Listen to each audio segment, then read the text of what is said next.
नमस्ते बच्चों। आज हम जायके का सफ़र पाठ का अध्ययन करेंगे। सबसे पहले इस पाठ के उद्देश्य को देख लें।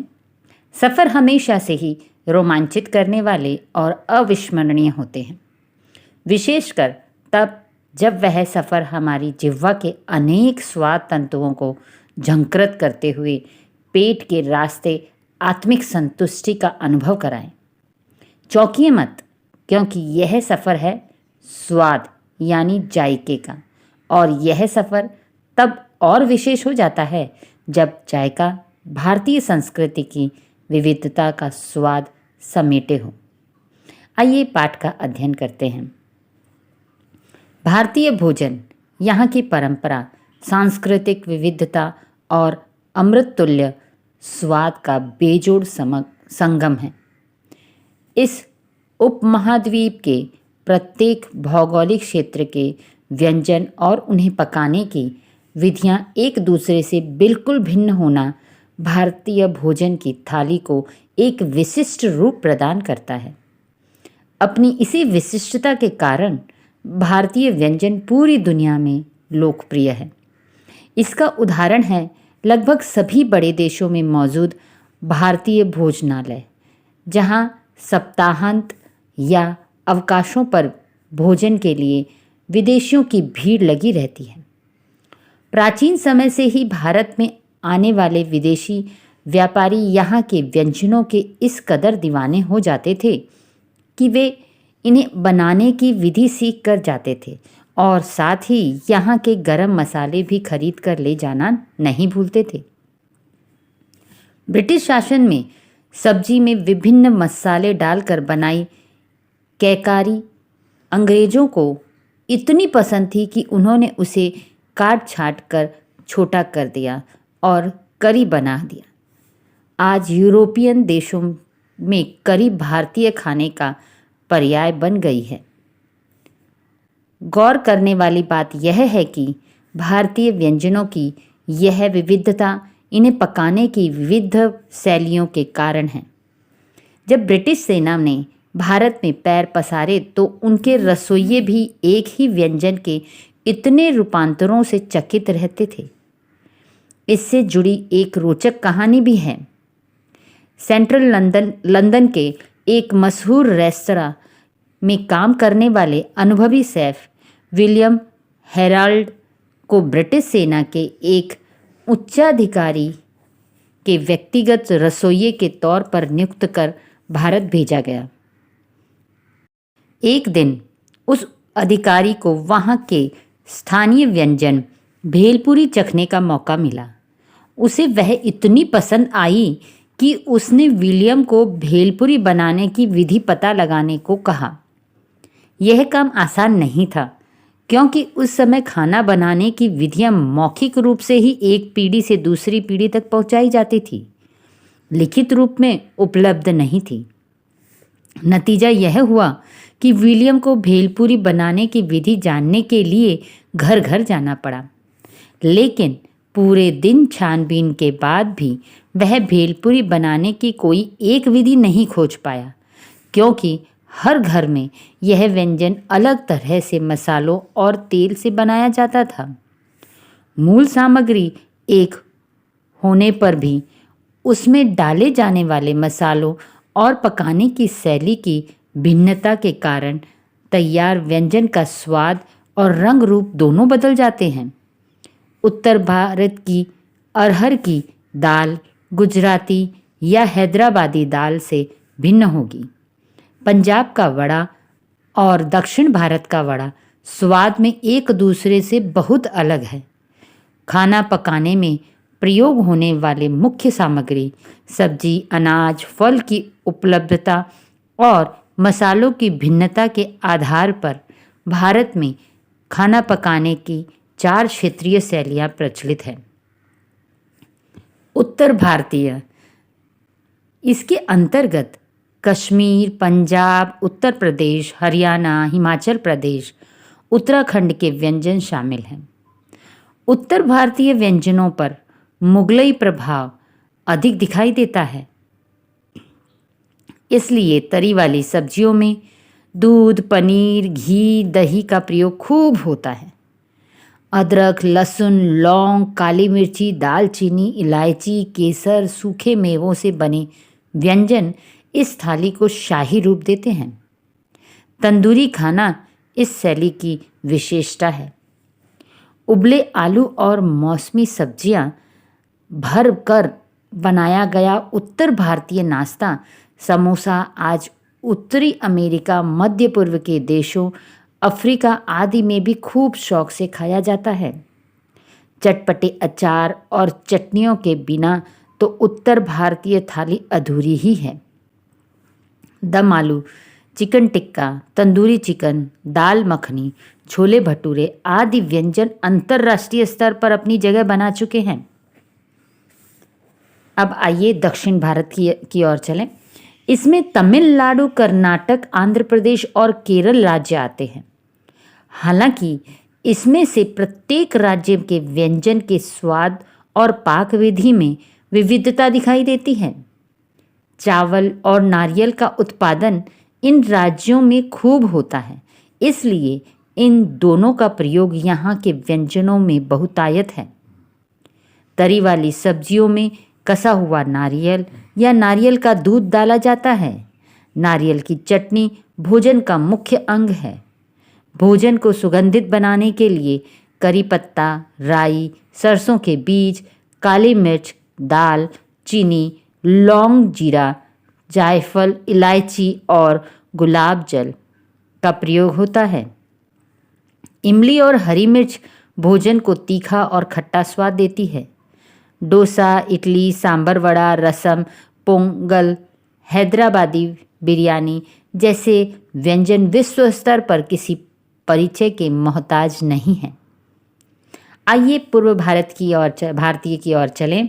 पूर्व भारतीय खाना विशेष रूप से मिठाइयों जैसे रसगुल्ला, चमचम, संदेश आदि के लिए जाना जाता है। पारंपरिक बंगाली खाना बहुत मसालेदार नहीं होता। बंगाली करी में अधिकतर सरसों के दाने, जीरा, दही, पिसे हुए काजू का प्रयोग होता है, जो उबले हुए चावल के साथ खाई जाती है। दक्षिण भारत के तरफ पूर्व भारत का मुख्य भोजन भी चावल है। मछली यहाँ के नियमित भोजन का हिस्सा है। अब पश्चिमी भारतीय की बात करें तो हमें पता चलता है कि पश्चिमी भारतीय शैली में गुजराती, मराठी और गोवा के व्यंजनों का समावेश है। गुजराती थाली में मुख्य रूप से शाकाहारी व्यंजन होते हैं। नमकीन व्यंजनों में भी थोड़ी चीनी डाली जाती है। घर का बना अचार, खिचड़ी, छाछ यहाँ का मुख्य भोजन है। तड़के वाली दाल और भाप में पकी सब्जियों से बने व्यंजन प्रमुखता से खाए जाते हैं। इन राज्यों में तापमान कभी कभी 50 डिग्री सेल्सियस तक पहुंच जाता है, इसलिए शरीर को डिहाइड्रेशन, निर्जलीकरण से बचाने के लिए खाना बनाने में टमाटर, नींबू, चीनी, नमक का प्रयोग अधिक होता है। गोवा में समुद्री भोजन, मछली, झींगे आदि की उपलब्धता अधिक है। यहाँ के शाकाहारी लोग भोजन में प्याज, लहसुन और मसालों का प्रयोग न के बराबर करते हैं। व्यंजन शैलियों की इस विविधता में भी एकता का प्रमाण तब मिलता है जब उत्तर भारत के लोग इडली डोसा भी उसे चाव से खाते हैं, जिस चाव से दक्षिण भारत के लोग दाल रोटी खाते हैं। गुजराती खमन ढोकले का स्वाद पूर्व भारत के लोगों को जबान पर भी है। बंगाली रसगुल्ले को चखने के लिए अब आपको कोलकाता जाने की ज़रूरत नहीं, अपने ही शहर में आप उसका रसास्वादन कर सकते हैं। दुनिया के किसी भी देश में स्वाद प्रेमियों के लिए व्यंजनों के लिए इतने विकल्प मौजूद नहीं होंगे। भारतीय मिठाइयाँ तो पूरे इंग्लैंड, फ्रांस, संयुक्त राज्य में इतनी लोकप्रिय है कि इन्हें यूरोपियन और उत्तरी अमेरिकन व्यंजनों में भी शामिल कर लिया गया है। बंगाली रसगुल्ला, पायसम, खीर, श्रीखंड, मैसूर पाक, गुलाब जामुन, जलेबी, हलवा, कुल्फ़ी आदि कुछ ऐसी ही मिठाइयाँ हैं जिन्होंने 7 समुंदर पार लोगों के मुंह में ही नहीं, अपितु दिलों में भी मिठास घोल दी है। पिछले कुछ दशकों में वैश्वीकरण के चलते भारत और अन्य देशों के लोगों का अंतर्राष्ट्रीय आवागमन बढ़ा है। विभिन्न नागरिकताओं का प्रभाव निश्चित रूप से भोजन की थाली पर भी पड़ा है। यानी अब अनेक विदेशी व्यंजन भी भारतीय रूपांतरों के साथ लोगों को परोसे जाते हैं। देसी चाइनीज़, आलू टिक्की, बर्गर, हर्बल पास्ता के रूप में विदेशी खानों के चटपटे भारतीय संस्करणों की खुशबू से ही मुंह में पानी आ जाता है। ब्रेड आज भारत के सभी घरों में नाश्ते के रूप में खाई जाती है। खान पान की इस मिश्रित संस्कृति का सकारात्मक पहलू यह है कि जब तक स्वाद की यह यात्रा जारी रहेगी, वसुधैव कुटुंबकम की भावना पुष्ट होती रहेगी। आइए इस पाठ के कुछ प्रश्न उत्तर को देख लें। मौखिक प्रश्न पहला, भारतीय व्यंजनों की लोकप्रियता कैसे प्रकट होती है? उत्तर, लगभग सभी बड़े देशों में मौजूद भारतीय भोजनालयों पर सप्ताहांत का या अवकाश में भोजन के लिए विदेशियों की भीड़ लगी रहती है। इससे पता चलता है कि भारतीय व्यंजन पूरी दुनिया में लोकप्रिय है। दूसरा प्रश्न, विलियम को भेलपुरी बनाने की विधि का पता क्यों नहीं चला? उत्तर, विलियम को इसलिए भेलपुरी की विधि का पता नहीं चला क्योंकि एक तो यह लिखित रूप में उपलब्ध नहीं थी और दूसरा यह हर घर में अलग तरीके से बनाई जाती थी। तीसरा प्रश्न, गुजराती व्यंजन की क्या विशेषता है? उत्तर, गुजराती थाली में मुख्य रूप से शाकाहारी व्यंजन होते हैं। नमकीन व्यंजनों में भी थोड़ी चीनी डाली जाती है। घर का बना अचार, खिचड़ी, छाछ यहाँ का मुख्य भोजन है। चौथा प्रश्न, किन राज्यों के व्यंजन उत्तर भारतीय शैली में पकाए जाते हैं?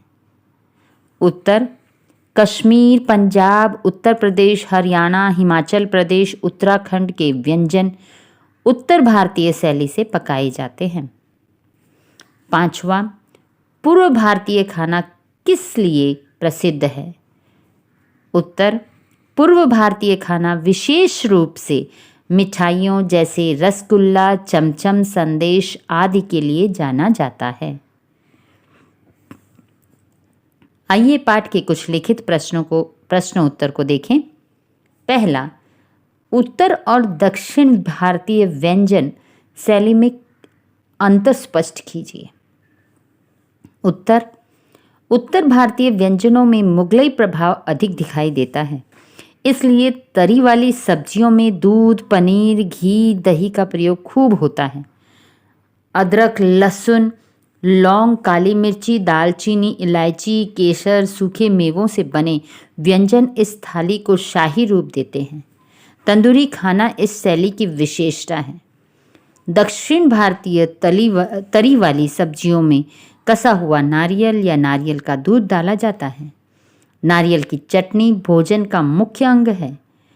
भोजन को सुगंधित बनाने के लिए करी पत्ता, राई, सरसों के बीज, काली मिर्च, दाल चीनी, लौंग, जीरा, जायफल, इलायची और गुलाब जल का प्रयोग होता है। इमली और हरी मिर्च भोजन को तीखा और खट्टा स्वाद देती है। दूसरा प्रश्न, पश्चिम भारतीय खाने में टमाटर, नींबू, चीनी आदि का अधिक प्रयोग क्यों होता है?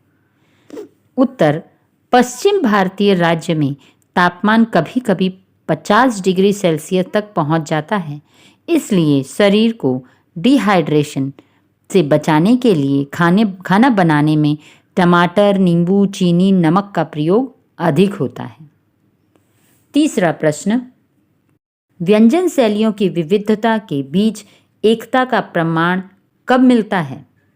उत्तर, व्यंजन शैलियों की इस विविधता में भी एकता का प्रमाण तब मिलता है जब उत्तर भारत के लोग इडली डोसा भी उसी चाव से खाते हैं जिस चाव से दक्षिण भारत के लोग दाल रोटी खाते हैं। गुजराती खमन ढोकले का स्वाद पूर्व भारत के लोगों को जुबान पर भी है। बंगाली रसगुल्ले को चखने के लिए अब कोलकाता जाने की ज़रूरत नहीं, अपने ही शहर में आप उसका रसास्वादन कर सकते हैं। चौथा, वैश्वीकरण का भोजन की थाली पर क्या प्रभाव पड़ता है? उत्तर, वैश्वीकरण के चलते भारत और अन्य देशों के लोगों का अंतर्राष्ट्रीय आवागमन बढ़ा है। अब अनेक विदेशी व्यंजन भी भारतीय रूपांतरों के साथ लोगों को परोसे जाते हैं। देसी चाइनीज़, आलू टिक्की, बर्गर, हर्बल पास्ता के रूप में विदेशी खानों के चटपटे भारतीय संस्करणों की खुशबू से ही मुंह में पानी आ जाएगा। ब्रेड आज भारत के सभी घरों में नाश्ते के रूप में खाई जाती है। पांचवा, भारतीय मिठाइयाँ 7 समंदर पार लोगों के दिलों में कैसे मिठास घोलती है?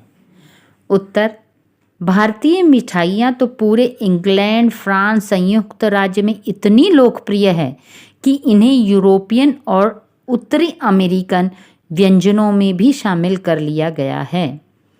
बंगाली रसगुल्ला, पायसम, खीर, श्रीखंड, मैसूर पाक, गुलाब जामुन, जलेबी, हलवा, कुल्फ़ी आदि कुछ ऐसी ही मिठाइयाँ हैं जिन्होंने 7 समुंदर पार लोगों के मुंह में ही नहीं अपितु दिलों में भी मिठास घोल दी है। अब आइए एक प्रश्न हम सोचकर लिखते हैं। खानपान की मिश्रित संस्कृति से वसुधैव कुटुंबकम की भावना कैसे बलवंती हो रही है? उत्तर, जिस प्रकार भारतीय थाली में विदेशी व्यंजनों ने अपनी जगह बनाई है, उसी प्रकार भारतीय व्यंजन भी कुछ रूपांतरों के साथ विदेशी थाली में परोसे जा रहे हैं। भारतीय मिठाइयों के शौकीन तो पूरी दुनिया में मौजूद हैं। एक दूसरे के भोजन शैलियों को पसंद करने, अपनाने के कारण आपसी प्रेम और सौहार्द भी बढ़ा है, जिससे वसुधैव कुटुंबकम की भावना पुष्ट हो रही है। अब इस पाठ के जो व्याकरण संबंधी प्रश्न हैं उन्हें हम देखेंगे और उनका स्वयं अध्ययन करेंगे। धन्यवाद।